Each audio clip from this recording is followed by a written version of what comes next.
اسلام آباد high court میں ہمارے 3 مقدمات اہم ہیں۔ پہلا مقدمہ جو ہے چیئرمین پی ٹی آئی کی طرف سے آج ہم نے ایک درخواست دی تھی ان کے معالجوں کی ان تک رسائی کے لیے۔ دوسرا مقدمہ جو تھا وہ شہریار افریدی اور شاندانہ گلزار کا یہاں آنریبل جسٹس بابر ستار صاحب کی عدالت میں تھا، جس میں آج سماعت ہوئی۔ جب سماعت شروع ہوئی تو عدالت نے استفسار کیا کہ سرکار کی طرف سے کیا جوابات داخل ہوئے ہیں، جن پر بتایا گیا کہ ابھی تک جمع نہیں ہوئے ہیں، اور آئی جی اسلام آباد کی طرف سے مہلت طلب کی گئی، جبکہ ڈی سی اسلام آباد نے بھی عدالت کو انفارم کیا کہ انہوں نے ابھی کچھ عدالتی احکامات کلیکٹ کر کے عدالت میں جمع کرنے ہیں، جس پر عدالت نے جو ہے ایڈجرمنٹ کی استدعا قبول کی۔ تاہم شہریار افریدی کے انسٹرکشن کے تحت میں نے عدالت کو استدعا کی کہ چونکہ شہریار کی بہن اور ان کے بڑے بھائی کا انتقال ان کی اسیری کے دوران ہوا تھا، جو انہوں نے ان کے قبروں پہ جانا ہے، اور چونکہ عدالت نے ریسٹرکشن دی تھی کہ عدالتی جورسڈکشن سے باہر یہ نہیں جائیں گے، تو جس پر عدالت نے کہا کہ میں اجازت دیتا ہوں لیکن آپ اپنا رسک لے رہے ہیں، کیونکہ کے پی میں جب آپ داخل ہوں گے تو وہاں پہ اس عدالت کی جورسڈکشن نہیں ہے۔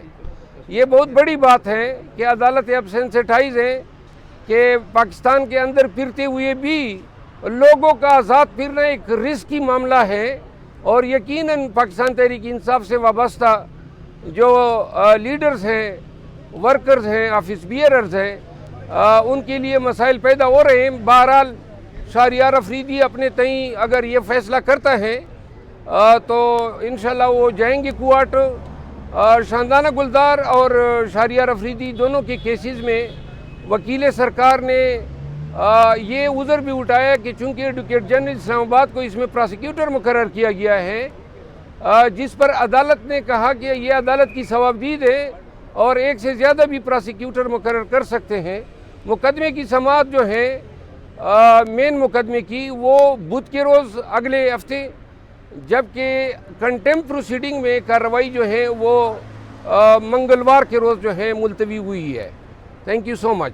شہریار افریدی صاحب ملک سے باہر جانے کا ارادہ رکھتے ہیں؟ کورٹ میں بھی یہ بات ڈسکس ہوئی ہے۔ شہریار افریدی جو ہے اگر وہ ملک سے باہر جانے کا ارادہ رکھتے ہیں، کل ہماری بات ہوئی تھی تو یہ پاکستان کے شہری کی حیثیت سے ان کو آزادی حاصل ہے، گورنمنٹ نے ان کا نام بلیک لسٹ کیا ہوا ہے۔ اس سلسلے میں کل ہماری بات ہوئی، آج ہم نے پٹیشن پہ اس کے بائیو میٹرک کرائے ہیں۔ اگر وہ جانا چاہے گا، پٹیشن اس کی طرف سے میں دائر کر رہا ہوں، اور عدالت کی طرف سے جب یہ اجازت ہو جائے گی تو بیرون ملک اگر جانا چاہیں تو اس کی مرضی ہے۔ ان کے میڈیا پر بولنے پر کیوں پابندی لگائی گئی ہے؟ پابندی نہیں لگائی گئی ہے، یہ غلط اصطلاح ہے۔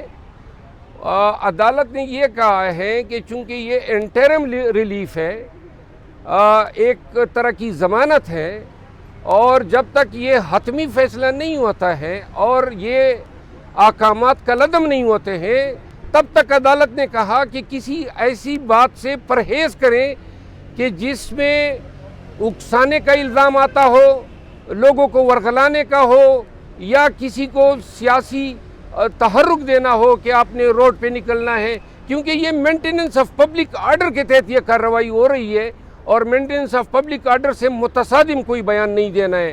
باقی ان کے سوشل میڈیا پہ یا میڈیا ٹاکس پہ کوئی پابندی نہیں ہے۔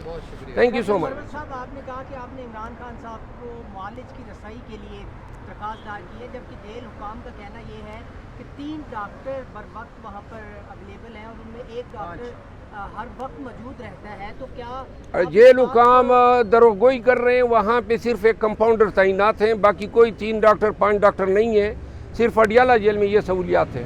Thank you.